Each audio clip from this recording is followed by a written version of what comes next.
할렐루야, 하나님의 나라의 관점으로 성경 관통 11번째 시간입니다. 오늘은 선지서 두 번에 나눠서 하게 되는데, 오늘 첫 번째로 대선지서라고 하는 이사야, 예레미야, 애가, 그 다음에 에스겔, 다니엘서를 가지고 함께 여러분과 말씀 나누려고 합니다. 다시 한번 간단하게 정리해보면, 하나님 나라는 하나님의 백성으로 언약으로 하나님의 백성을 삼으시고 부르시고 세우셔서 그들에게 약속한 땅을 주시고 그 땅 안에서 하나님의 주권을 지키고 살아가는 그 하나님의 나라, 그 나라에 대해서 이 성경은 처음서부터 창세기서부터 계시록까지 이어져 있고 큰 물줄기로 흘러가고 있다는 것을 말씀합니다. 그래서 다시 성경 66권을 이 8가지 파이처럼 조각처럼 구분해 보면, 모세 오경이라고 하는 것은 이제 창출 레민신, 하나님 나라의 시작을 알리고 있는, 하나님의 백성을 어떻게 하나님께서 부르셔서 하나님의 백성을 삼아주시는 이야기들, 그리고 그들에게 약속한 땅을 향해서 나아가는 그 모습, 또한 그 땅에 나아갈 때 하나님께서 약속하신 율법, 시내산에서 주어진 하나님의 율법을 통해 하나님의 주권을 지키며 살아가는 것에 대해서 가르쳐주고 있는 것입니다. 그래서 하나님 나라의 시작이라고 할 수 있겠죠. 그리고 역사서는 여호수아, 사사기, 룻기, 사무엘 상하, 열왕기 상하, 역대상하, 에스라, 느헤미야, 에스더, 이렇게 하나님의 나라의 이스라엘의 역사 속에서 이루어지는 하나님의 나라의 발전 과정 혹은 흥망성쇠라고 할 수 있겠죠. 하나님의 주권을 지키고 정복해 갈 때는 그 땅에 그 은혜가 넘치고 또 하나님의 통치가 이루어지지만, 또 하나님의 주권을 잃어버리고 살아갈 때는 또 혼돈이 일어나고 그 주변의 국가를 통해서 고통과 압박을 당하며 결국은 멸망하게 되는 그런 역사의 흐름 속에 하나님의 나라의 개념이 잘 담겨져 있습니다. 그리고 시가서의 욥기, 시편, 잠언, 전도서, 아가서라고 하는 지혜서라고도 구분하는데, 이 성경에는 하나님의 나라의 백성의 삶 속에서 경험되는 수많은 일들을 통해서 그들의 경험과 지혜를 담고 있는 것이 지혜서 혹은 시가서라고 할 수 있습니다. 선지서는 17권으로 되어 있는데, 여기엔 소선지서와 대선지서로 나눠져 있습니다. 여기에는 하나님의 백성의 실패와 새 언약에 대한 소망을 담고 있습니다. 그것이 다시 신약으로 넘어가면서 이제 복음서에는 하나님의 나라가 성취되었음을 선포하고 있습니다. 또한 역사서의 사도행전을 통해서 역사서가 하나님의 나라의 확장의 모습을 그대로 드러내주고 있고요. 서신서의 모습에서는 바울 서신뿐만 아니라 사도들의 일반 서신을 통해서 하나님의 백성의 신앙과 삶의 모습을 담고 있고, 예언서는 계시록 한 권을 통해서 하나님 나라의 백성의 영적 전쟁과 결국은 하나님의 나라의 완성됨을 보여주고 있는 것이 성경 66권이 하나님의 나라로 관통되고 있다라고 하는 것을 볼 수 있습니다. 그래서 오늘 여러분과 함께 같이 나누고 싶은 것은 아마 가장 힘겹다, 읽기도 힘들고 부담되고 마음도 힘든 부분들일 겁니다. 아마 대선지서와 소선지서를 포함한 17권입니다. 여기에는 하나님의 백성의 실패 그리고 새 언약에 대한 소망으로 두 기둥으로 되어져 있다고 말씀드렸죠. 이 두 기둥이 모든 선지서 안에 작게든 크게든 이 두 부분이 포함되어 있다는 것입니다. 죄에 대한 분명한 하나님의 심판과 경고, 이것 때문에 우리는 선지서를 읽을 때마다 참 부담스럽죠. 그리고 이것이 유다 백성들뿐만 아니라 이스라엘에 대해서 또 열방에 대해서 죄에 대한 심판에 대한 메시지를 무섭게 경고하는 부분들이 있습니다. 그리고 회복에 대한 소망과 새 언약의 약속에 대해서 유다와 이스라엘의 회복, 또한 그리고 열방의 멸망을 분명하게 선포하고 있는 것이 두 기둥으로 자리 잡고 있는 것이 선지서의 내용이라고 볼 수 있습니다. 대선지서와 소선지서의 구분은 덜 중요하기 때문에 어떤 것은 소선지서고 중요하기 때문에 대선지서라고 할 수 없고요. 이것은 그냥 분량 때문에, 이 분량 때문에 대선지서, 소선지서로 구분하고 있습니다. 그래서 오늘은 대선지서로 구분되는 5권을 중심으로 여러분과 함께 이 하나님 나라의 관점으로 좀 살펴보길 원합니다. 자세하게는 살펴볼 수는 없지만 그래도 대략적으로 전체적인 큰 흐름들을 보여주면 여러분들이 각자가 성경을 읽을 때 그 틀 속에서 성경을 이해하는 데 도움이 될 것 같습니다. 이 선지서를 전체를 펴놓고 보면 선지서들이 어떤 메시지를 담고 있느냐를 볼 수 있는데 여기에는 공통점이 있고 독특한 부분들이 있습니다. 유다에 대해서만 선포하고 있는 것은 요엘, 미가, 말라기라고 할 수 있습니다. 이거는 뭐 이미 북이스라엘 멸망한 이후에 쓰여진 선지서이기 때문에 아마 남유다에게만 기록되어 있는 부분이고요. 또 거기에 북이스라엘에 대해서 선포하고 있는 것은 호세아 선지서, 아마 북이스라엘의 가장 심각한 죄 속에서 마지막으로 하나님의 불같은 뜨거운 심정으로 호세아 선지를 통해서 북이스라엘 백성들에게 회개를 촉구했던, 하나님의 마음을 전했던 선지서의 내용이라고 볼 수 있겠죠. 그리고 이제 그 열방에 대해서, 유다에 대해서, 또 유다와 또 남유다에 대해서 아모스 선지서가 함께 기록하고 있고요. 여기 예외적으로는 선지서긴 하지만 다니엘서나 요나나 또 하박국이나 학개나 스가랴는 어떤 유다나 북이스라엘에 대한 그런 죄에 대한 것을 선포했다라고 보기보다는 역사적인 시점 속에서 다니엘은 이제 포로기로 끌려간 시대 속에서 하나님의 주권을 지켰던 다니엘의 인생을 통해서 보여준 이야기라고 할 수 있고요. 요나서는 요나서의 배경이 되고 메시지의 대상이 되는 것은 아수르의 니느웨이긴 하지만 요나의 그 하나님의 주권을 지키지 않고 거부했던, 또 주권을 다시 회복하면서 순종했던 요나의 모습, 그 모습의 메시지를 전하고 있는, 하나님의 말씀을 선포하고 회개했던 그 모습이 그대로 담겨져 있습니다. 하박국은 바벨론의 멸망과 심판을 선포한 것이 아니라 하나님께 이 시대에 모순된, 또 그것에 대한 하나님에 대한 원망과 이 마음을 가지고 할 때 하나님께서 역사를 펼쳐서 바벨론에 의한 유다의 심판뿐만 아니라 바벨론 또한 멸망하게 될 것을, 하나님의 결국은 하나님 나라 완전한 통치가 이루어지는 종말의 때를 분명하게 보여주는 메시지다라고 할 수 있습니다. 학개와 스가랴는 포로기 후에 이제 다시 포로들이 지난번에 역사에 말씀했듯이 수룹바벨과 에스라와 느헤미야를 통해서 성전을 쌓고 성벽을 쌓아가는 그 시간 속에서, 성전을 쌓아가는 시간 속에서 여러 가지 어려움들이 있을 때에 이것이 많이 시들었습니다. 그때 이쪽에 있는 페르시아에 있는 유다인 공동체에서 다시 사람들에게 성전의 중요성을 강조하면서 다시 그 메시지를 전했던 사람들이 학개와 스가랴라고 할 수 있겠죠. 선지자들의 기억에 대한 중심이라고 한다면 선지자들의 이야기를 한다면 이게 17권의 모든 선지자를 다 담고 있냐? 아닙니다. 다윗 왕 시대 때 나단 선지자, 여러분 기억하시지요? 다윗의 죄를 적나라하게 지적했던, 왕의 옆에서 하나님의 율법을 가지고 하나님의 말씀을 가지고 또 균형 잡도록 했던 사람이 나단 선지자였고, 갓 선지자 같은 사람들이 그 시대에 같이 활동했던 사람이라고 볼 수 있습니다. 우리가 역사서를 살펴볼 때, 열왕기를 살펴볼 때 우리가 주목했던 사람은 엘리야, 또 엘리사라고 하는 선지자들이 있죠. 그러니까 선지자 한 사람 한 사람이 기록되었기 때문에 중요하고 그렇지 않다고 얘기할 수 없는 겁니다. 그들에게 주어진 메시지가 무엇이었느냐가 굉장히 중요하다고 볼 수 있는 겁니다. 그래서 여기에 보게 되면 북이스라엘에 활동했던 호세아, 아모스, 요나, 이 선지서들의 메시지가 강력하게 선포될 때는 그만큼 사회가 썩고 부패했다는 것을 말하고 있는 거지요. 남유다에 활동했던 이사야, 예레미야, 에스겔, 다니엘, 요엘, 오바댜, 미가, 나움, 하박국, 스바냐, 학개, 스가랴, 말라기. 여기는 남유다의 그 이스라엘 땅에 있을 때와 또 포로기에 갔던 유다 공동체 안에 있었던 선지자들까지 다 포함되는 사람들이라고 할 수 있겠습니다. 시간상으로 펼쳐서 보게 되면 북이스라엘이 존재했을 때에 호세아, 아모스, 요나가 북이스라엘의 죄악에 대해서 심각한 것을 고발합니다. 호세아와 아모스에는 하나님의 그 불같은 심정이 잘 고스란히 담겨져 있지요. 그리고 아모스에서는 그 땅에 얼마나 불법이 횡행한지에 대해서 정의가, 공의가 강물처럼 흐르는 것을 소망하고 또 그것을 선포하는 모습들을 잘 보여주고 있습니다.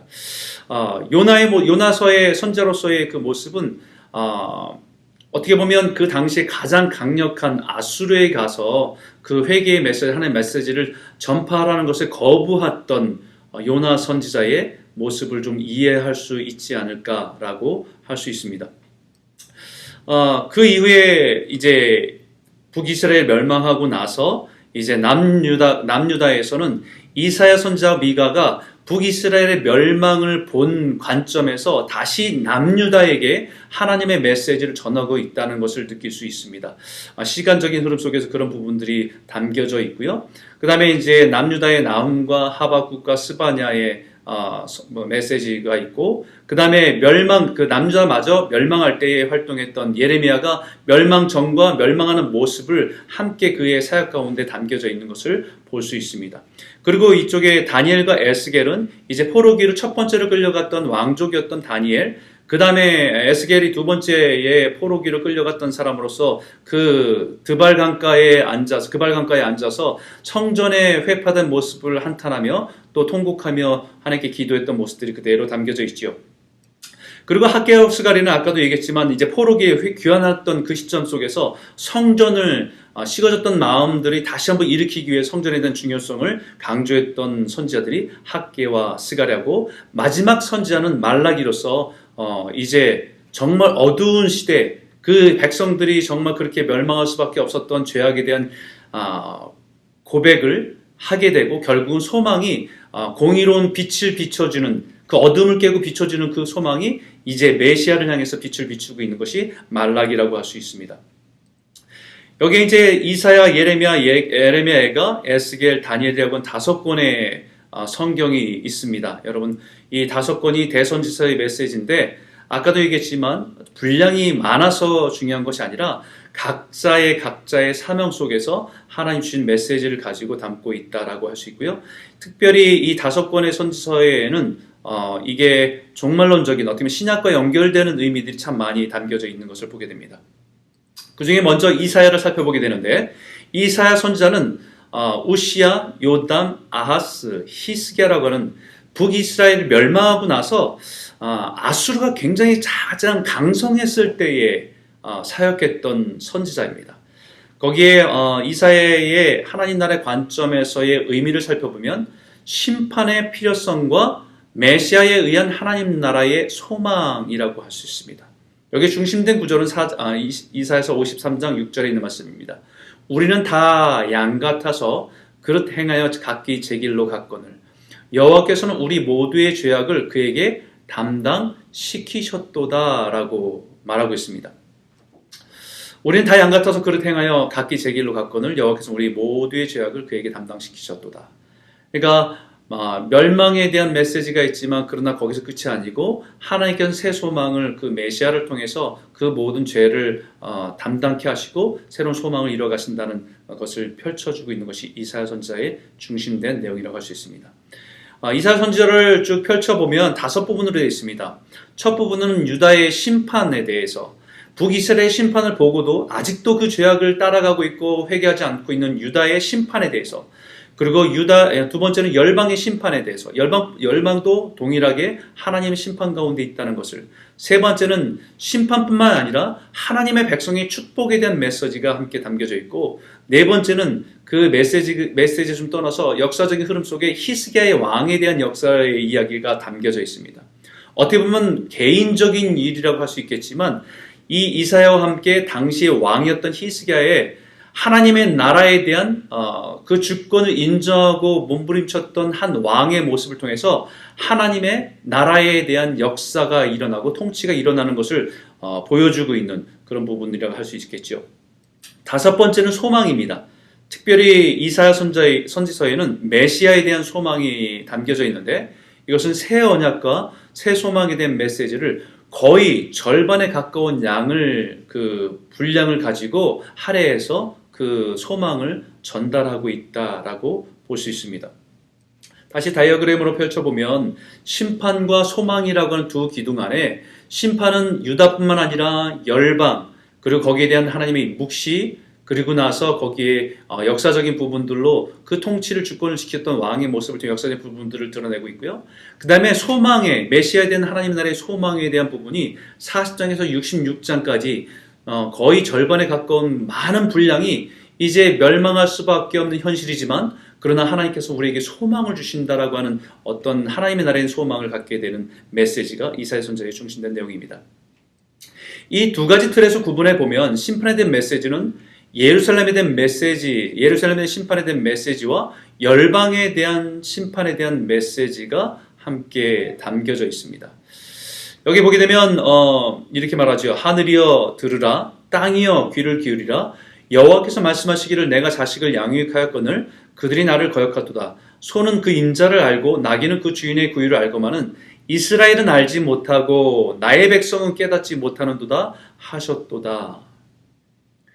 소도 주인을 알고 모든 것도 주인을 아는데 이스라엘 백성들이 하나님의 주인 되심을 거역하고 잊고 살았던 것이 죄의 근본이라는 것을 말씀하고 있는 것이죠. 주권을 포기한 겁니다. 주권을 잊어버린 겁니다.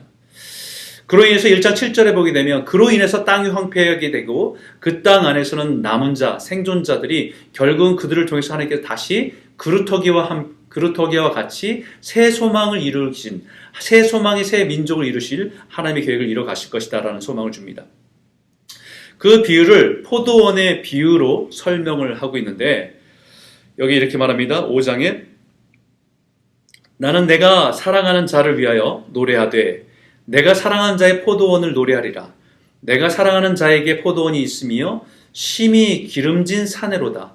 땅을 파서 돌을 제하고 극상품 포도나무를 심었도다. 그 중에 망대를 세웠고 또 그 안에 술투를 팠도다. 좋은 포도 맺기를 바랐더니 들포도를 맺었도다 라고 얘기합니다. 여러분, 하나님 백성들에게 땅을 주어서 하나님 주권을 인정하며 그 영광을 드러내며 살아가라고 했는데 그들이 삶에서 나타나는 것들은 죄악이요, 광포요, 죄악된 것들이었다는 것이죠. 엉망이 됐다는 것입니다. 하나님께서 하나님 백성들을 언약으로 선택하시고 가장 좋은 곳으로, 가장 좋은 극상품 나무처럼 좋은 곳으로 그 땅에 심었는데 하나님의 주권을 지키고 살아가길 기대했지만 그들은 우상숭배로 죄악들의 결과들만 맺게 되었다는 것을 보고 있는 것입니다.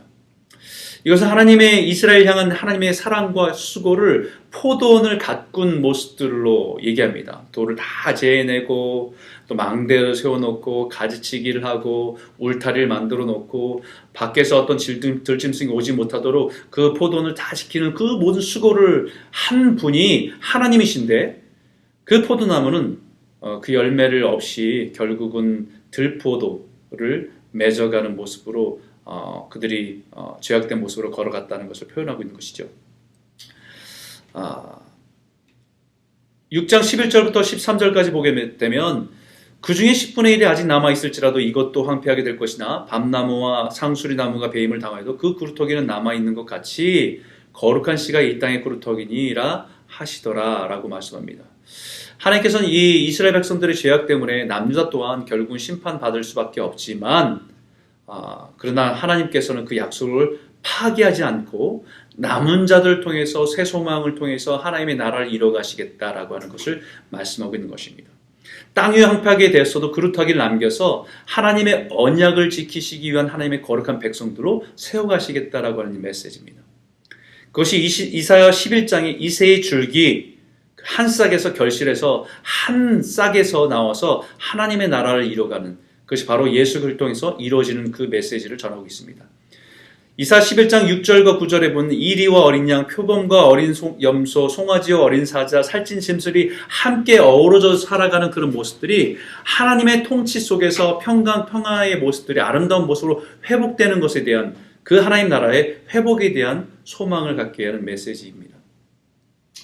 뿐만 아니라 이제 유다에 대한 심판에 대한 메시지일 뿐만 아니라 열방에 대한 심판의 메시지를 선포하는데 바벨론, 애굽, 구스, 아수르, 블레셋, 모압, 다메섹, 구스, 아라비아, 두로, 시돈. 여러분 여기 주목할 것은 그 당시에 가장 강성했던 아수르조차도 하나님의 심판의 대상임을 분명히 말하고 있습니다. 그것이 바로 땅에 대한 심판으로 24장 1절에 분명히 말하고 있고요. 심판에 대한 메시지뿐만 아니라 회복에 대한 메시지를 우리에게 주고 있습니다. 26장 3절에 주께서 심지가 견고한 자를 평강하도록 지키시리니 이는 그가 주를 신뢰함이니이다 라고 말합니다. 그러니까 이 혼돈과 혼돈 속에서도 하나님의 심지, 하나님의 주권을 지키고 그 믿음으로 살아가는 그 백성을 통해서 하나님께서는 다시 회복시키신다는 약속을 분명히 주고 있는 거죠. 이사야 선지자와 히스기야의 관계를 그 가운데 담고 있고, 히스기야의 기도가 정말 기도로서 자기의 죽음이 선고된 그것을 이사야 선지자가 가서 얘기하는 거잖아요. 그런데 그 하나님의 계획이 있음에도, 하나님의 뜻을 전했음에도 불구하고 히스기야가 기도와 눈물로 통곡하며 기도할 때 하나님께 그 생명을 15년 연장해 주셨다는 얘기는 하나님의 생명의 주권 또한 하나님께 있음을 분명하게 보여주는 역사적인 사건인 것을 우리에게 분명히 말합니다. 그리고 나서 이제 그 뒤에 소망의 메시지로 이제 40장 이후에는 이제 이사야 선지자의 소망과 위로의 메시지로 선포하기 시작하는데, 이 선포의 메시지는 특이한 것은 이미 심판받은 이후라고 하는 전제 속에서 그 소망과 위로를 전하고 있다라고 하는 것을 볼 수 있습니다.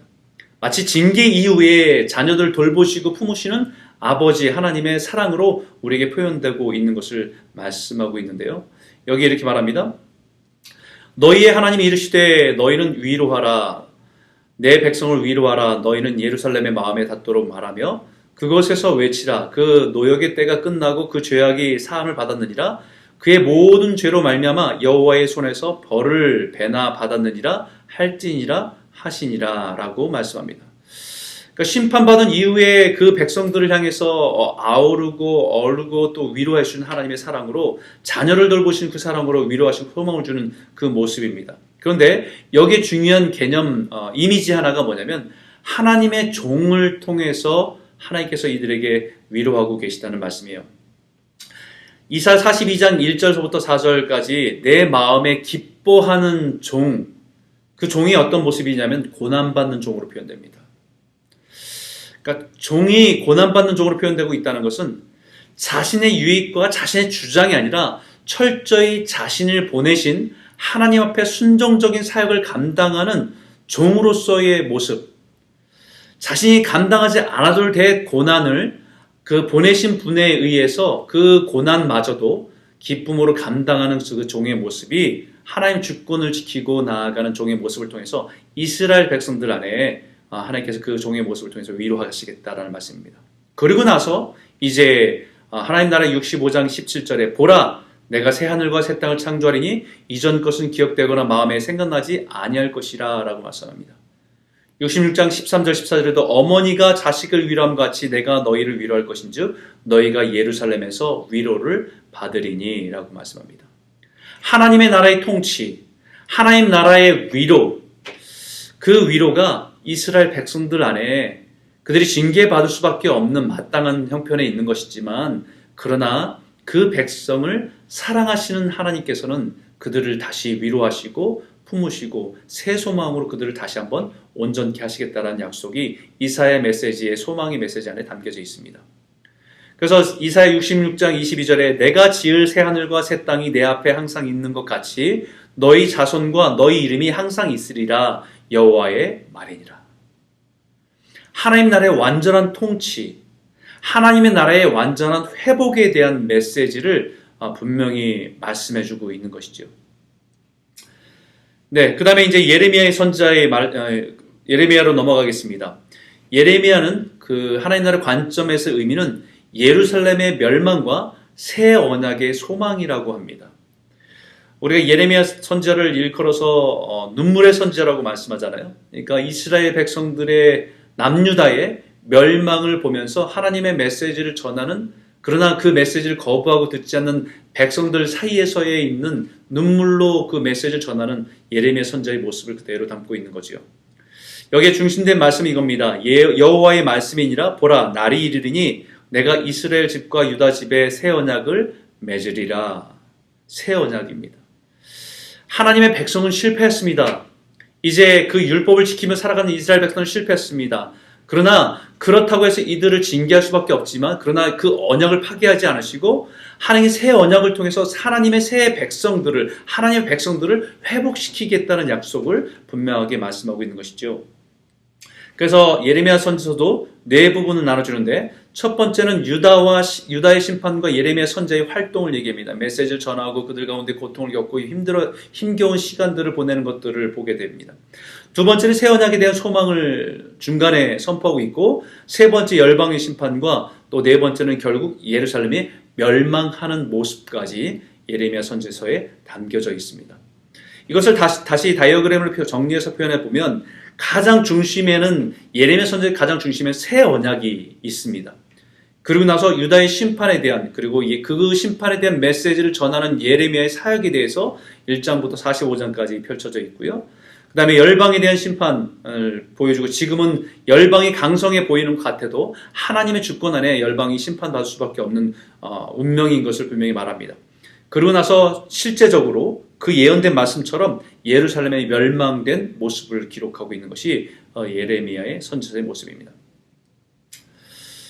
예레미야를 다시 한번 좀 구분해서 보면 예레미야는 유다를 위한 선지자, 그리고 열방을 위한 선지자로서 하나님께서 부르신 선지자라는 겁니다. 그 소명을 가지고 하나님 말씀을 전했던 선지서임을 예레미야서 1장 1절에서 2절에 이렇게 말합니다. 베냐민 땅 아나돗의 제사장 중 힐기야의 아들 예레미야의 말이라. 아몬의 아들 유다 왕 요시야가 다스린 지 13년에 여호와의 말씀이 예레미야에게 임하였고, 하나님의 말씀이 예레미야에게 임하니까 그 말씀을 가지고 선지자의 역할과 선지자 사명을 감당했던 사람이 예레미야인 것을 말합니다. 소명으로 시작했던 메시지죠. 그리고 그에게 분명히 말합니다. 내가 너를 모태에 짓기 전에 너를 알았고, 내가 배에서 나오기 전에 너를 성별하였고, 너를 여러 나라의 선지자로 세웠노라 하시기로 말하듯이, 이 예레미야 선지자가 이스라엘과 열방을 위한 선지자로서 여러 나라와 여러 왕국을 에게 하나님의 말씀을 선포하는 선지자로서 구별해서 부르셨다는 것이죠. 예레미야 1장 10절에 보라, 내가 오늘 너를 여러 나라와 여러 왕국 위에 세워 내가 그것들을 뽑고 파괴하며 파멸하며 넘어뜨리며 건설하고 심게 하였느니라 하시니라 라고 말씀합니다. 모든 역사를 주관하신 하나님이심을, 그 하나님의 주권 아래서 내가 선지자의 역할을 감당하는 자임을 잊지 말라고 하는 거죠. 아무리 힘겨워도 아무리 어려워도 우리가 살아가는 삶은 하나님의 백성이 모든 열방을 다스리는, 우주를 다스리시는 그 하나님 앞에 우리가 부르심받은 자로서의 사명을 감당한 자인 것을 잊지 않고 걸어가는 것이 사명자요 소망을 가지고 살아간 자라는 것을 말씀합니다. 예루살렘의 멸망에 대한 메시지를 전하는데 두 가지 악이라고 정리해서 얘기했습니다. 두 가지 악, 여기에 예레미야서 2장 13절에 이렇게 말합니다. 내 백성이 두 가지 악을 행하였나니 곧 그들이 생수에 근원되는 나를 버린 것과 스스로 웅덩이를 판 것인데 그것은 그 물을 가두지 못할 터진 웅덩이들이니라. 첫 번째는 생수의 근원인 하나님을 버린 것입니다. 하나님을 거부한 것입니다. 하나님의 주권을 인정하지 않는 것입니다. 결국 주권을 인정하지 않고 자기가 왕이 되는 거죠. 자기가 왕이 되어서 자기가 원하는 것을 얻고자 만들어 놓은 것이 우상이잖아요. 두 번째는 터진 웅덩이입니다. 하나님의 주권을 인정하지 않고 내가 중심이 되어서 열심히 웅덩이를 파고 무엇인가 모아보려고 했지만 결국 뭐냐면 터진 웅덩이입니다. 모을 수가 없고 허망해지고 무의미한 결과를 얻게 된 것이다 라고 말씀하고 있는 것이죠. 이스라엘의 죄악의 근본적인 것은 예레미야 2장 14절 두 가지 악이라고 말씀드렸습니다. 생수의 근원을 버린 것과 터진 웅덩이를 판 것. 그러고 나서 그 안에 구체적으로 이스라엘의 죄악들을 나열합니다. 첫 번째는 우상 숭배고요. 두 번째는 지도자들의 배역이고요. 세 번째는 불의한 세상입니다. 우상 숭배로 가득한 것, 하나님을 거부하고 자기가 왕이 돼서 자기가 원하는 것을 얻고자 무엇인가 바라고 구하는 것을 만들어 놓은 것이 우상 숭배죠. 그 일에 대해서 영적인 균형을 잡아주지 못한 것이 지도자들의 폐역입니다. 그 영적인 지도자들이 위에서부터 부패하니까 결국은 세상이 불의한 세상으로 흘러가는 모습들로 나타난 겁니다. 3장 6절 이후에 뭐라고 표현되어 있냐면 배역과 반역이라고 표현되어 있어요. 배역과 반역. 배역은 faithless입니다. 믿음이 없는 거예요. 반역은 unfaithful한 겁니다. 거역하는 겁니다. 배역은 믿음이 없는 거고 믿음이 약한 것이고 반역은 믿음을 거부하는 것입니다. 이 모든 것들이 이 세상 가운데 이스라엘의 죄악 가운데 뿌리를 깊게 남겨져 있습니다. 지도자들의 폐역은 선지자들의 거짓 예언들, 수많은 선지자들의 이름으로 활동했던 사람들이 있지만 예레미야와 대적했던 선지자들이 있었지만 그들의 예언은 거짓 예언이었습니다. 그들의 예언은 사람들의 귀에 듣기 좋은 예언이었습니다. 그 당시에 제사장의 권력과 함께 뭐라고 얘기했냐면 우리에게 아직 이 아름다운 성전인데 하나님의 성전인데 평강하다라고 얘기합니다. 예레미야 하나님의 심판이 임할 것이다 죄계하라고 말씀하고 있는데 그 제사장들과 그 선지자들은 무슨 소리 하냐고 우리의 하나님의 임재를 상징하는 솔로몬 성전이 이렇게 있는데 우리는 평안하다고 말하는 사람들이 그 지도자들의 폐역이었던 것을 말씀합니다. 불의한 세상입니다. 4장 12절에 악을 행하는데 지각은 있으나 선을 행하는 데는 무지하다. 그렇죠? 우리가 세상의 일들을 사건들을 보게 되면 야 어떻게 저런 일을 하는데 저렇게 머리는 진짜 비상하게 돌아간다라고 생각할 정도로 엄청난 일들이 있습니다. 악을 행하는 데는 똑똑합니다. 그런데 선을 어떻게 행해야 될지는 무지합니다. 심지어는 5장 1절에 이렇게 말합니다. 성읍에 진리를 구하는 한 사람이 있는지 찾아보라고. 하나님이 보실 때 그 성읍에 길을 막고 찾아봐서 정말 진리를 구하는 사람이 한 사람이 있는지 찾아보라고. 그만큼 그 당시에 죄악들이 가득한 것을 말하고 있는 거죠. 성전에서의 예배, 안에서의 밖에서의 예배가 엉망인 것을 보게 되고요. 결국은 그로 인해서 바벨론에 의해서 심판받게 될 것이라는 것을 선포하게 됩니다. 그러나 그 심판에 대한 메시지로 끝나는 것이 아니라 그것이 70년의 기간이 되면 다시 회복하게 될 것이라는 것을 예언하고 있는 것이 25장 11절입니다. 그리고 거기에 이스라엘의 소망이죠. 이스라엘 백성들이 징계받아서 바벨론에 멸망하게 되지만 그러나 70년 이후에 다시 회복하게 될 때 그때 이스라엘 다시 회복시켜주신 하나님의 소망은 30장과 33절에 언약을 마음에 새기고 하나님께 돌아오는 회복입니다. 31장 33절에 이렇게 말합니다. 그러나 그날 후에 내가 이스라엘 집과 맺은 언약은 이러하니 곧 내가 나의 법을 그들의 속에 두며 그들의 마음에 기록하여 나는 그들의 하나님이 되고 그들은 내 백성이 될 것이라 여호와의 말씀이라. 하나님의 주권을 잃어버리고 거부한 백성들에게 징계를 통해서 하나님 말씀하셨던 것들을 다시 그들이 70년 만에 회복할 때는 그 마음이 다시 그 마음에 하나님의 말씀을 새겨서 하나님의 주권을 인정하고 하나님께 돌아오게 되는 그런 백성들을 회복하게 될 것이다라는 메시지를 주고 있는 것이죠. 그 메시지가 메시아에 대한 소망으로 이어집니다. 다윗 왕을 통해서 하나님 나라의 통치와 다스림에 대한 사모함을 갖게 되는 거죠. 우리의 역사를 좀 살펴보았듯이 다윗 왕이라고 하는 그 왕은 하나님의 통치가 그 왕을 통해서 하나님 나라의 다스림, 하나님의 주권이 다스려지는 그 통치를 상징했던 나라, 상징했던 시대를 가리킨다고 말씀드렸죠. 메시아가 다시 돌아와 이제는 성전이 아니라 마음의 성전을 세워가는 그런 모습들로 회복될 것이라는 것을 말씀하고 있는 겁니다. 그래서 예레미야서 24장 5절과 7절에 이렇게 말합니다. 이스라엘 하나님 여호와께서 이와 같이 말씀하시니라 내가 이곳에서 옮겨 갈대아인의 땅에 이르게 한 유다 포로를 이 좋은 무화과 같이 잘 돌볼 것이라. 내가 그들을 돌아보아 좋게 하여 다시 이 땅으로 인도하여 세우고 헐지 아니하며 심고 뽑지 않으겠고 내가 여호와인 줄 아는 마음을 그들에게 주어서 그들이 전심으로 내게 돌아오게 하리니 그들은 내 백성이 되겠고 나는 그들의 하나님이 되리라. 예레미야를 통해서 하나님 주신 소망의 메시지입니다. 그들을 바벨론에 멸망하게 될 것이다 하지만 그들을 그곳에서 지키고 보호하셔서 그들을 다시 이곳에 돌아오게 하겠다. 그래서 하나님께서 원하신 것은 뭐예요? 그 백성들이 전심으로 하나님을 찾고 하나님의 백성 되고 하나님 그들의 백성들과 다스림 가운데 있는 그것을 회복시키겠다는 약속입니다. 예레미야 31장 31절에서 33절에 있는 말씀 그 뒷부분에 보게 되면 곧 내가 나의 법을 그들의 속에 두며 그들의 마음에 기록하여 나는 그들의 하나님이 되고 그들은 내 백성이 될 것이라 여호와의 말씀이니라. 주권을 잃어버린 그 하나님의 백성들에게 이제 하나님의 마음에 새긴 주권, 마음에 새긴 하나님의 율법, 그 말씀을 가지고 살아가는 주권을 인정하는 하나님의 백성들을 통해서 하나님 백성으로 삼아서 회복시키겠다는 약속의 말씀입니다. 메시아에 대한 소망으로, 다윗 왕의 통치에 대한 소망으로 주고 있는 메시지입니다.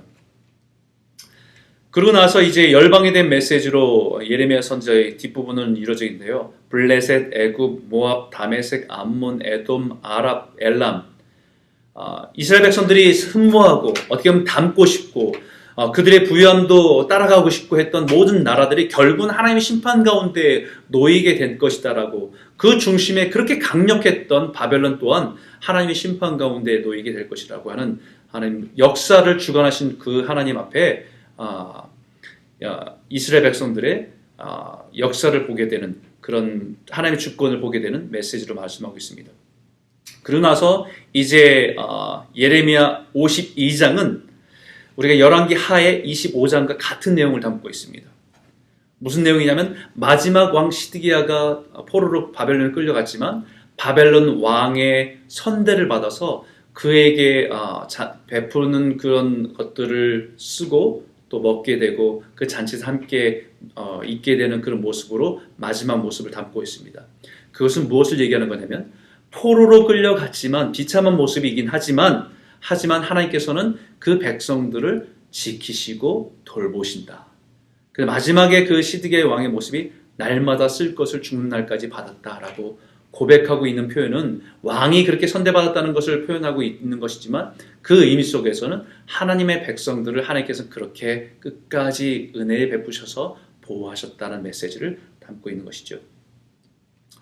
예레미야 예언은 이제 그 예레미야 선지자가 활동했던 시기에 이제 예언된 것처럼 예루살렘이 망하고 성전이 파괴되고 했을 때 그 슬픔을 가지고 노래했던 모습이 예레미야 애가입니다.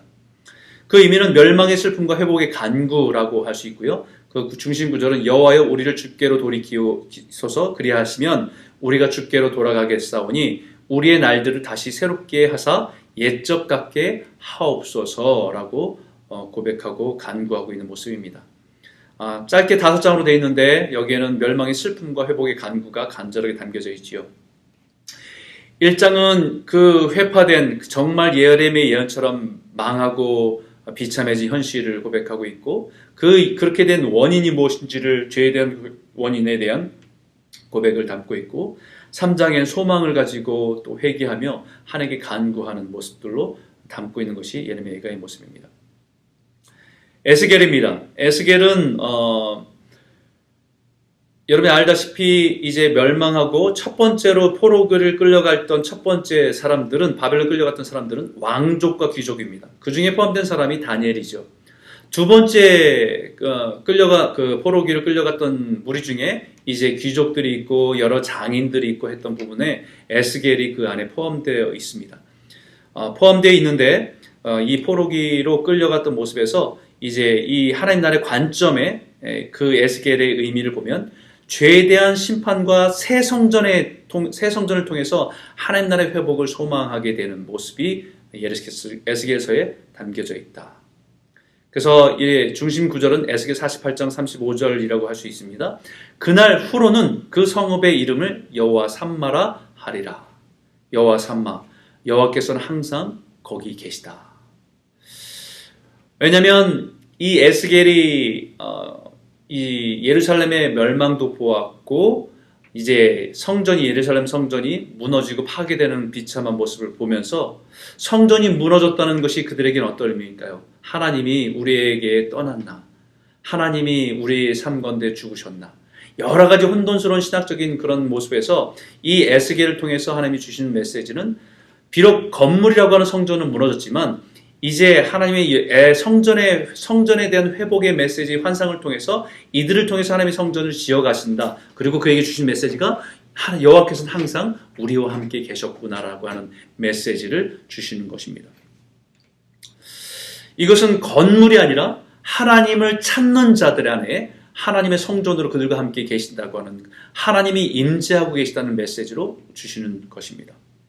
하나님은 건물 성전에만 계신 것이 아니라 그 사랑하는 자녀들, 비록 건물 예루살렘에 무너지고 바벨론이라는 땅에 가서 이방의 나라 속에서 살아가고 있지만 하나님의 성전을 삼아오고 하나님의 임재를 삼아오는 그 하나님의 자녀들 가운데 함께 계신 것이 그것이 성전이었고 여호와 삼마 여호와께서 항상 그곳에 계셨다는 것을 말씀하고 있는 것이죠. 하늘뿐만 아니라 음부에도 계시고 육지와 바다 끝에서 성도들과 함께 계시고 그들을 돌보고 계신다라고 하고 있는 것입니다. 여러분 이 개념이 이제 신약으로 넘어가면 우리의 성전이 성령이 거하시는 성전인 것을 말씀하고 있는 것이지 않습니까? 여러분 이 개념이 참 중요하죠. 어떻게 보면 지금 이 시대에 코로나로 인해서 우리가 교회라고 하는 건물에서 예배할 수 없는 상황, 온라인으로 예배하는 그 상황 속에서 이 마음의 성전이라고 하는 것을 강조하는 두 가지의 모습이 있을 수 있을 것 같아요. 결국은 신약에서 우리의 성전이 뭐 예배에 꼭 드려야 되느냐? 우리의 마음이 우리가 성전인데 우리가 있는 곳에서 예배 드리는 것이 그 성전 아니냐? 맞는 것 같지요. 그런데 중요한 것을 정확하게 점검하셔야 됩니다. 그것은 뭐냐면 우리 마음이 정말 하나님의 성전이 하나님의 임재를 사모하며 그 임재 가운데 사모하는 자들 안에 하나님의 성전, 건물이 아니라 그들 가운데 있는 것이라고 말씀드렸던 것처럼 예루살렘 성전이 무너지고 그 성전이 무너진 걸 통해서 절망 가운데 있었던 사람들이 이제 하나님의 성전, 하나님의 임재를 삼으면 모여서 공동체 안에서 회당이라고 하는 공동체 안에서 모여서 그들이 말씀을 듣고 묵상하며 그 하나님의 임재를 삼았던 모습이 그들 안에 성전이었던 것처럼 이제는 예배할 수는 온라인으로 예배할 수밖에 없는 상황이지만 그러나 우리의 마음은 어느 곳에 있든지 간에 하나님의 임재를 사모하는 간절함이 있다고 한다면 괜찮지만 그러나 우리가 어느 곳에 있는 것이 우리의 성전이기 때문에 내 마음대로 내 편한대로 하는 거라고 한다면 그것은 마음의 성전이 아니라 그것은 우리의 편의를 위한 타협일 수밖에 없다는 것입니다. 에스겔서를 펼쳐보면 이제 48장까지 되어 있는데요. 네 부분으로 구분해 볼 수 있습니다. 첫 번째는 유다에 대한 심판, 그리고 열방에 대한 심판, 그러나 이스라엘의 회복과 악인들의 멸망에 대해서 선포하고 있고 마지막으로 새 성전에 대한 회복에 대한 환상들로 가득 차 있는 것이 에스겔서입니다. 그래서 에스겔에는 환상이 참 많이 등장하는데요. 또 에스겔과 또 요한계시록과 연결되는 부분이 참 많이 있습니다. 그래서 다섯 부분 성전 중심으로 네 부분은 나눌 수 있는데 유다에 대한 심판과 성전의 타락으로 인해서 결국은 유다가 심판을 받을 수밖에 없다는 성전 중심으로 역사를 해석하고 있는 것을 보게 됩니다. 결국은 열국에 대한 심판도 메시지로 선포하고 있고요. 그 다음에 다시 거기 끝나지 않고 이스라엘 회복에 대한 메시지, 악인들은 결국은 멸망하게 된다는 메시지, 그리고 새 성전에 대한 환상을 통해서 회복시켜 주신다는 소망의 메시지를 담고 있는 것이 에스겔서입니다. 그래서 에스겔은 많은 환상들이 담겨져 있는데 우리가 다 상징적으로 해석하기 어려운 것도 사실은 있습니다. 네 생물들, 체루빈이라고 하는 네 생물들의 모습들이 나타나고요. 또 두루마리라고 하나님 말씀을 먹으라고 해서 그 말씀을 가지고 하나님 주권을 가지고 살아가는 삶에 대해서 얘기하고 있고요. 들에서의 환상, 또 예루살렘의 환상 8장에서 11장까지 성전에 네 가지 가증한 것이 있어서 결국은 거기서 회파되어지고 불에 타고 멸망하게 됐던 것을 보게 되고 하나님이 결국은 그 성전을 떠나게 되는 모습들을 예루살렘 멸망하게 되는 원인들을 그 환상을 통해서 말씀하고 있습니다. 그러나 거기 환상에 대해서 원인들만 얘기하는 것이 아니라 결국은 그 이스라엘 백성들의 회복에 대해서 마른 뼈의 환상을 통해서 다 죽은 것 같지만 하나님의 은혜가 임하고 하나님의 임재가 임하니까 마른 뼈들이 살아나는 환상을 통해서 이스라엘 백성들의 다 소망이 끊어진 것 같은 그 순간에도 하나님께서 그들에게 살리신다고 하는 소망을 갖게 되는 메시지입니다. 그리고 새 성전에 대한 메시지가 40장부터 48장까지 흘러가게 되어 있죠. 에스겔 3장 7절에 그러나 이스라엘 백성은 이마가 굳고 마음이 굳어 내 말을 듣고자 아니하리니 이는 내 말을 듣고자 아니함이니라. 여호와 영광이 성전 문지방을 떠나서 그룹들 위에 머무르니. 그러니까 이거 영적인 부분을 본 거지요. 이스라엘 백성들이 왜 멸망하게 되는지, 결국은 성전에서의 죄악들, 성전의 타락들, 성전에서의 부패가 하나님 그 성전을 버리고 떠나게 되는 모습들로 영적인 모습들을 보게 됐다는 것을 보여주고 있습니다. 그러고 나서 에스겔 37장 24절에서 25절에 내 종 다윗이 그들의 왕이 되리니 그들 모두에게 한 목자가 있을 것이라. 그들이 내 규례를 준수하고 내 율례를 지켜 행하며 내가 내 종 야곱에게 준 땅 곧 그의 조상들이 거주하던 땅에 그들이 거주하되 그들과 그들의 자자손손이 영원히 거기에 거주할 것이요 내 종 다윗이 영원히 그들의 왕이 되리라. 결국 하나님의 주권을 인정하고 다스린 왕 다윗의 통치가 있고 하나님의 주권을 지켜가는 그 삶 통해서 하나님께서 그 땅도 회복시키고 그 백성들을 회복시킨다는 약속의 말씀들을 하고 있다는 것입니다. 어떻게 해요? 여기 에스겔 11장 19절에서 20절에 내가 그들에게 한 마음을 주고 그 속에 내 새 영을 주며 그 몸에서 돌 같은 마음을 제거하고 살처럼 부드러운 마음을 주어 내 율례를 따르며 내 규례를 지켜 행하게 하리니 그들은 내 백성이 되고 나는 그들의 하나님이 되리라.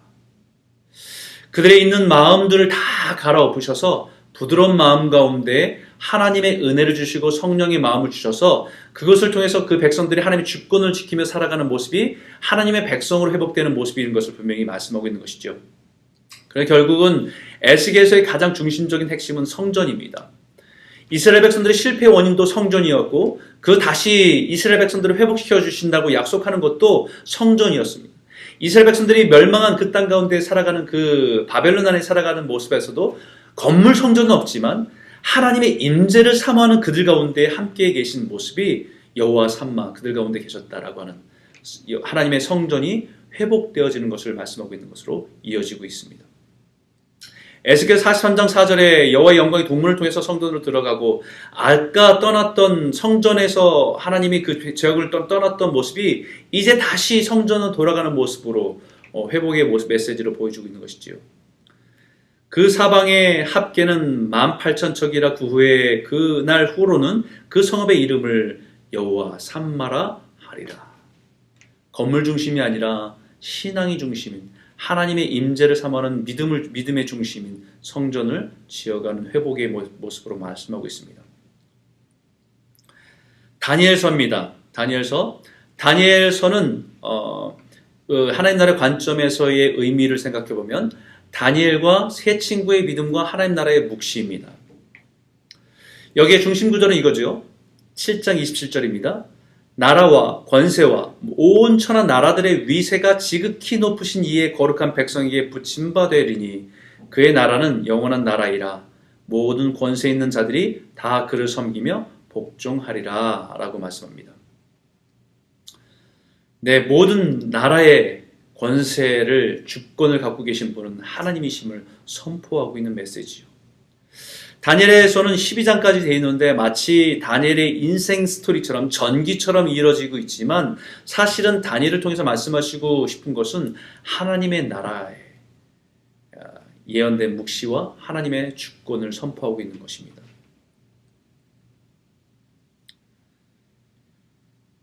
주권을 인정한 삶을 처음서부터 다니엘의 인생의 모습에 처음 1장 8절에 이런 말씀이 있죠. 여러분 잘 알다시피 다니엘은 뜻을 정하여 왕의 음식과 그가 마시는 포도주로 자기를 더럽히지 아니하리라 하고 자기를 더럽히지 아니하도록 환관장에게 구하니.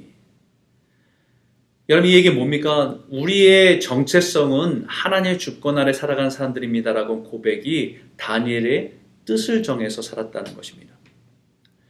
왕이 대답하여 다니엘에게 이르되 너희 하나님은 참으로 모든 신들의 신이요 모든 왕들의 주제로시다. 내가 능히 이 은밀한 것을 나타냈으니 내 하나님은 또 은밀한 것을 나타내시는 이시로다라고 다니엘서 2장 47절에 이 왕이 다니엘에게 그렇게 고백합니다.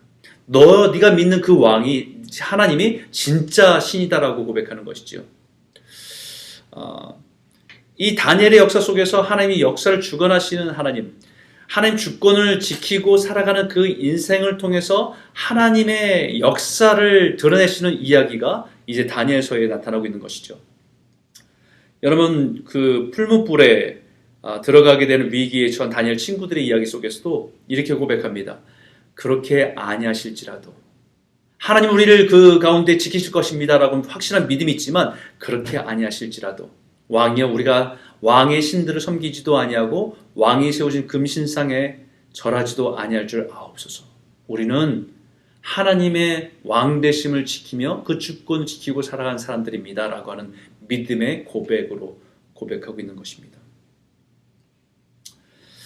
첫 번째는 왕의 진미로 다니엘과 친구들을 소개합니다. 그 얘기는 정체성에 대한 얘기예요. 나는 하나님의 백성입니다. 우리는 하나님의 주권 아래에 있는 백성입니다. 나의 삶의 왕은 바벨론 왕 당신이 아니라 만왕의 왕이신 하나님이십니다라고 고백하는 그 믿음의 고백, 하나님의 주권을 인정하는 고백이 다니엘서의 첫 번째로 나오는 고백이라고 할 수 있는 것이죠. 그 다음에 왕의 신상의 꿈을 해석해주는 이야기가 나오죠. 그 꿈의 이야기 속에 등장하는 신상이 이와 같을 겁니다. 머리는 금이요, 바벨론을 상징하죠. 또 그 가슴은 은이요, 페르시아 왕국입니다. 그 다음에는 노수로 된 헬라 제국, 그 다음에 철로 된 로마 제국, 그 다음에 그 흩어진 로마 제국 후손들인 유럽 국가들이라고 볼 수 있는 겁니다. 이 역사의 흐름 속에서 결국은 뜨린 돌이 이 모든 신상을 무너뜨리게 되는 것을 보면서 산돌이신 예수 그리스도 그 메시아가 이 모든 나라를 통치하시고 다스리신다는 것을 메시지를 전하고 있는 겁니다. 이 왕들이 많이 등장하게 되는데 여기에 느부갓네살, 벨사살 왕, 메대의 다리오 왕, 이제 바벨론이 멸망하고 메대와 바사라고 도시국가가 연합하기 전에, 페르시아를 연합하기 전에 잠시 메대라고 하는 나라 속에 다리오 통치가 있었고요. 그 다음에 이제 페르시아는 제국으로 통합이 되면서 페르시아 제국의 첫 번째 왕이 고레스 왕으로 이어지는 그때까지 이제 다니엘이 있었다는 겁니다. 느부갓네살 왕이 1장 19절에 무리 중에 다니엘과 하나냐와 미사엘과 아사랴 같은 자가 없는 그들 중에 그 지혜와 총명이 온 나라 박수와 술객보다 10배나 나온 줄 아니라 라고 하면서 그 다음에 뭐라고 고백하냐면 다니엘서 1장 21절에 다니엘은 고레스 왕 원년까지 있으니라. 이게 굉장히 긴 시간들이거든요. 굉장히 긴 시간들입니다. 제국이 형성해서 강성했을 때 그 제국이 멸망하고 다른 제국이 다시 설 때까지 다니엘은 그 두 제국을 통과하고 있는 그런 인물로 살아서 영향력을 미쳤던 인물로 소개하고 있다는 것입니다. 느부갓네살 꿈이 첫 번째는 너희 하나님은 참으로 모든 신들의 신이요 모든 왕의 주제시로다. 내가 능히 이 은밀한 것을 나타내었으니 내 하나님 또 은밀한 것을 나타내는 시도다라고 얘기합니다. 다니엘을 통해서 하나님의 주권이 인정되고 하나님의 역사가, 하나님의 영광이, 하나님의 이름이 높아지는 모습을 보여주게 됩니다. 느부갓네살 왕을 통해서 금신상에 절하지 않으면 위기를 처했던 다니엘의 친구들의 이야기를 통해서 다니엘 3장 28절 29절 그 풀무불의 하나님께서 그들을 보호하시는 놀라운 기적의 역사도 있지요. 느부갓네살 꿈 두 번째는 4장 37절에 하늘의 왕을 찬송하는 모습이 있고요. 그 다음에 벨사살 왕의 벽에 나타난 손가락이 이제 벨사살 왕을 향해서 하나님의 메시지를 분명히 전하고 있는, 마음을 낮추지 않고 교만하고 있는 그 왕에게 하나님이 심판하신다는 메시지를 분명히 전하고, 그날 밤에 다리오 왕이 바벨론의 멸망과 메대의 다리오 왕이 등극하게 되는 모습들로 나타나게 됩니다. 다리오 왕의 사자굴에 또 던지움을 받게 되는 일이 있죠. 6장 26절에서 27절까지. 그리고 뭐라고 하냐면 이 다니엘이 다리오 왕의 시대와 바사 사람 고레스 왕의 시대에 형통하였더라 라고 말씀합니다. 여러분, 이 다니엘서에서 이런 기록들이 무엇을 얘기하는 거냐면요, 역사의 주인은 하나님이시고 역사의 제국은 바뀌지만 하나님의 주권을 지키고 있는 다니엘의 인생을 하나님께서 이끌어 가신다라고 하는 것입니다. 여러분 생각해 보십시오. 한 나라의 정치도 당이 바뀌고 이게 주권이 바뀌면 모든 사람들이 그 자리들을 잃어버리게 됩니다. 물갈이게 된다고 하잖아요. 그런데 당이 바뀌는 것이 아니라 제국이 바뀌었음에도 불구하고 그 나라에 중요한 영향력을 미치고 있는 사람이 다니엘이었다는 것은 놀라운 사건입니다. 그리고 다니엘의 영향력 속에서 고레스 왕이 영향을 받고 있다는 것을 암시하고 있는 거죠. 고레스 왕이 결국 뭡니까? 이스라엘 너희들 70년 됐으니까 너희 나라로 돌아가서 그 고국에서 너희 땅에 그 나라의 성전을 짓고 살아가라고 그들을 돌려보는 고레스 왕의 역사가 우리 지난 시간에 역사를 통해서 배웠던 것이지요. 그리고 다시 시간의 흐름을 거슬러서 바벨론 벨사살 왕의 이야기로 돌아가는 모습들을 보게 됩니다. 다니엘의 환상은 여러 가지가 있습니다. 뭐 신상에도 있지만 네 짐승의 두 뿔 가진 수장의 모습, 양의 모습, 그건 메데 바사의 모습이기도 하지요. 또 숫염소, 현전 뿌리 쪽에서 네 개로 달린 헬라 제국의 모습을 그렇게 상징하는 모습을 드러내기도 하지요. 다니엘의 기도는 모세의 율법을 어긴 이스라엘의 죄에 대해서 하나님의 긍휼과 은혜를 구하는 기도로 담겨져 있다는 것입니다. 다니엘의 기도는 이스라엘 백성들이 지금 그런 나라를 잃어버리고 포로기에서 그렇게 비참한 인생을 살아가는 원인과 결과에 분명히 하나님의 메시지를 가지고 하나님의 긍휼과 은혜를 구하는 기도로 회복시키실 것이라는 약속의 말씀을 붙들고 기도하는 기도로 하나님께 기도했던 기도가 다니엘의 기도입니다. 다니엘의 환상은 마지막 때 다니엘 12장에 보게 되면 하나님의 주권과 영광이 보이지 않는 세대도 여전히 하나님의 역사가 이어지고 하나님의 통치가 이루어진다는 것을 보여줍니다. 그리고 그것이 마지막 때를 준비하는 성도의 모습을 우리에게 비춰주고 있는 거예요. 깜깜합니다. 하나님의 통치가 보이지 않습니다. 하나님의 역사가 보이지 않습니다. 그런데 그 시대에 하나님의 주권을 지키고 살아가는 사람은 별과 같이 빛나게 하신다. 결국은 그리고 하나님 나라가 완전한 통치가 이루어질 것이라고 하는 그 메시지를 전하고 있는 것이 다니엘의 환상입니다. 그래서 다니엘서 7장 27절에 나라와 권세와 온 천한 나라들의 위세가 지극히 높으신 이의 거룩한 백성에게 붙임바 되리니 그의 나라는 영원한 나라이라 모든 권세 있는 자들이 다 그를 섬기며 복종하리라. 나라도 잃어버린 나라도 없는 비참한 인생을 남의 나라 가서 살아가고 있는 그 사람들이 그 다니엘이 당당하게 선포하고 있는 것은 어떤 나라도 어떤 권세도 모든 천하의 모든 나라도 그 거룩한 하나님의 백성 앞에 굴복하게 되고 이 영원한 나라가 통치하게 될 것이고 우리는 그 영원한 나라의 백성임을 선포하며 살아간다는 것을 우리에게 말씀하고 있는 것이죠. 그리고 우리에게 주는 마지막 메시지는요. 다니엘서 12장 3절입니다. 지혜 있는 자는 궁창의 빛과 같이 빛날 것이요 많은 사람을 옳은 대로 돌아오게 하는 자는 별과 같이 영원토록 빛나리라. 지혜 있는 자가 누굴까요? 우리가 지혜서를 통해서 배웠잖아요. 그죠? 잠언, 전도서, 시가, 욥기, 아가서. 지혜 있는 자가 어떤 사람입니까? 하나님을 경외하는 자. 하나님을 경외하는 것은 하나님의 주권을 인정하는 자. 내 인생의 모든 상황과 모든 환경과 모든 것까지도 다스리는 분이 그 하나님이심을 고백하며 그 주권을 인정하고 지키며 살아가는 자. 아무리 어두워도 그 하나님의 주권을 지키고 살아가는 지혜로운 사람은 그 어두운 밤에 빛나는 별과 같은 인생임을 우리에게 고백하고 있는 것이죠. 오늘 이 말씀을 통해서 우리가 이 선지서를 통해서 우리가 살펴보면서 이 시대에 하나님의 주권을 거부하고 믿음을 잃어버리고 또 타협하고 살아가는 이 시대 속에서 우리가 하나님의 주권을 인정하고 우리가 다 이해할 수 없는 모든 상황까지도 하나님 다스리고 있음을 고백하며 우리가 그 주권 안에서 말씀 가운데 살아가는 그 삶의 인생을 통해 사람이 살아계심을 그 진리의 빛을 비출 때에 많은 사람들이 그 빛을 통해서 주께로 돌아오고 또 회복되는 역사들이 곳곳마다 저와 여러분의 삶 가운데 그런 역사들이 일어나기를 주의 이름으로 축원합니다.